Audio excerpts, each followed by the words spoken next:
Hello बच्चों, स्वागत है आज की वीडियो में सभी का। और यहाँ पे हम लोग प्रश्न सॉल्व करने जा रहे हैं जो कि मॉड के अंदर लिखा हुआ है x-3 प्लस मॉड में है x-5 इज इक्वल टू 2। और यहाँ से हमें x का मान ज्ञात करना है। ठीक है, तो ऐसे प्रश्नों को हल करने का जो सिंपल तरीका हो सकता है वो हम लोग सीखेंगे। और ठीक है, इस टाइप के जितने भी प्रश्न होंगे सबको करने का जो तरीका होगा वो सेम रहने वाला है। तो यहाँ पे अगर ये प्रश्न अच्छे से सीख जाते हैं तो इस टाइप के जितने भी प्रश्न होंगे ना उसको आसानी से हल कर पाएंगे। ठीक है, तो इसको हल करेंगे हम लोग कुछ स्टेप में। ठीक है, और वो स्टेप क्या क्या होना है। ठीक है, तो आइए बारी बारी से सॉल्व करते हैं। पहला स्टेप देखते हैं। ठीक है, पहले स्टेप में क्या करना है, इसमें क्रांतिक बिंदु ज्ञात करना है। ठीक है,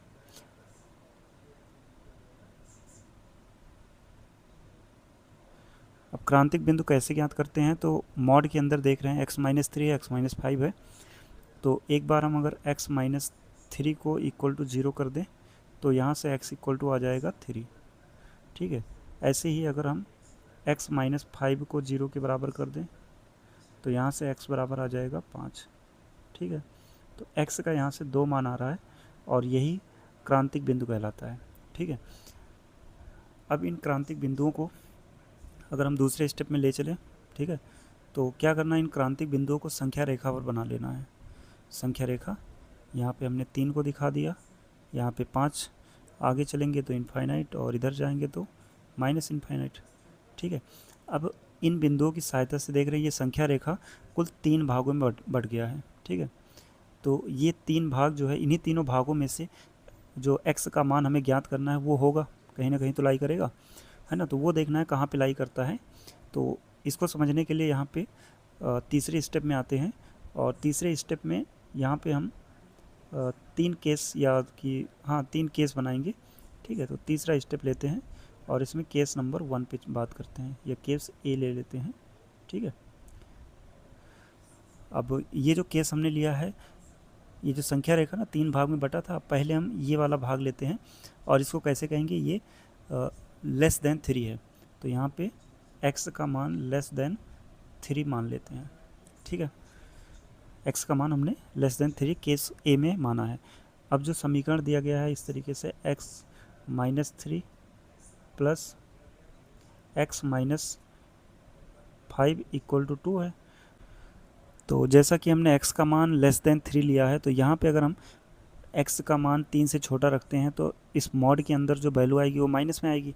तो इसलिए मॉड हटा के यहाँ पे माइनस का लिख देंगे x-3। और सेम ऐसे इस वाले में अगर हम x का मान 3 से छोटा रखते हैं तो ये भी माइनस में हो जाएगा। तो माइनस का हो जाएगा x-5 और ये बराबर है 2।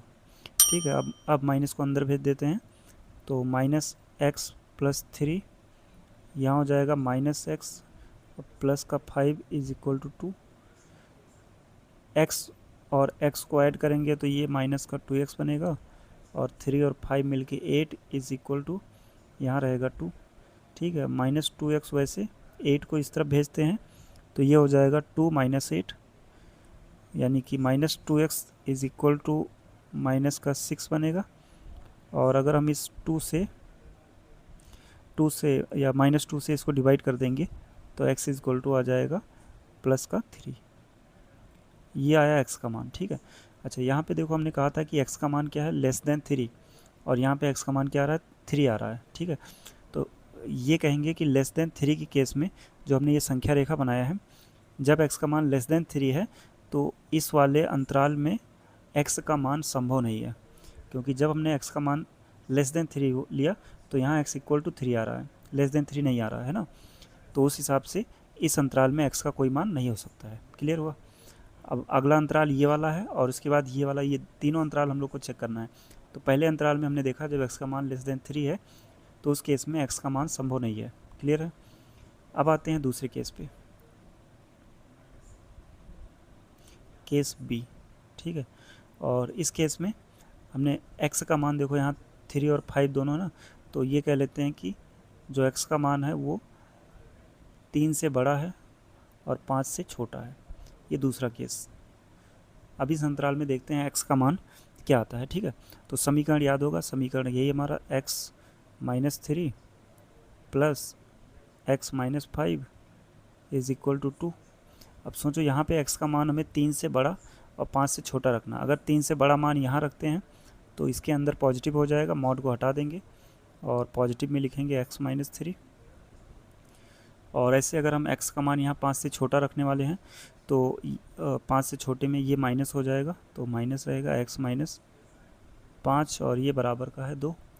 ठीक, अब इसको सॉल्व करें तो x-3 माइनस को अंदर भेजेंगे, -x और +5 इज इक्वल टू 2। ठीक, अब यहाँ पे देख रहे हैं तो x से x कैंसिल हो गया और 5 - 3 करेंगे तो आ जाएगा 2 और इधर भी 2 है, यानी 2 इक्वल टू 2 आ गया। ठीक है, तो आप कह रहे हैं जब x का मान 3 से बड़ा और 5 से छोटा ले रहे हैं, ठीक ना, तो उस केस में x के सभी मान संभव हैं, है ना। यहाँ पे कह सकते हैं कि x का कोई मान संभव नहीं है। ये किस केस में?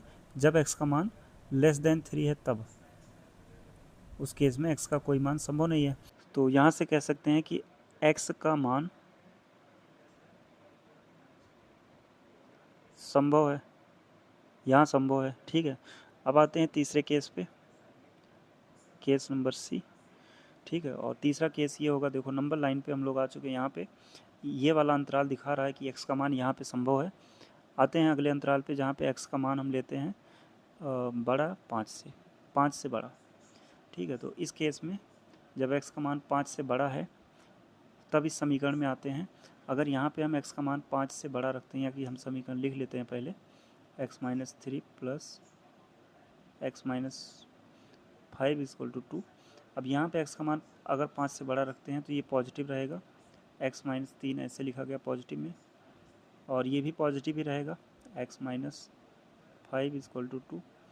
इसको सॉल्व करेंगे तो ये बनेगा 2x - 8 इज इक्वल टू 2। -8 इस तरफ आएगा तो प्लस हो जाएगा और 2 ऐड होगा 10 हो जाएगा, यानी 2x इक्वल टू है 10। तो x इक्वल टू आ जाएगा यहाँ पे 5। तो जब x का मान 5 से बड़ा लिया गया, x का मान 5 आ रहा है, इसका मतलब इस वाले में भी x का कोई मान संभव नहीं है, है ना। यहाँ पे भी कहेंगे x का मान संभव नहीं है। ठीक है, तो तीसरा अंतराल जो देखा गया यहाँ पे, इस वाले में यहाँ भी x का मान संभव नहीं है। तो x का जो मान है वो कहाँ कहाँ संभव है, तो इस वाले अंतराल में x का मान संभव है, और यही हमारा आंसर भी बनेगा। ठीक है, तो फाइनल में लिखेंगे अतः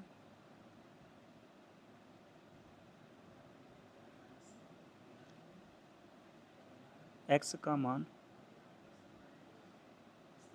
इस तरह लिख सकते हैं, 3 से बड़ा या बराबर, 5 से छोटा या उसके बराबर। ठीक है, और यहाँ क्योंकि ये प्रश्न अगर ऑप्शनल है तो x का मान ऐसे भी टिक कर सकते हैं 3, है ना, या कि x का मान 5। अगर ऑप्शन में ऐसा दिया है तो इन दोनों में से कोई भी सही कर सकते हैं।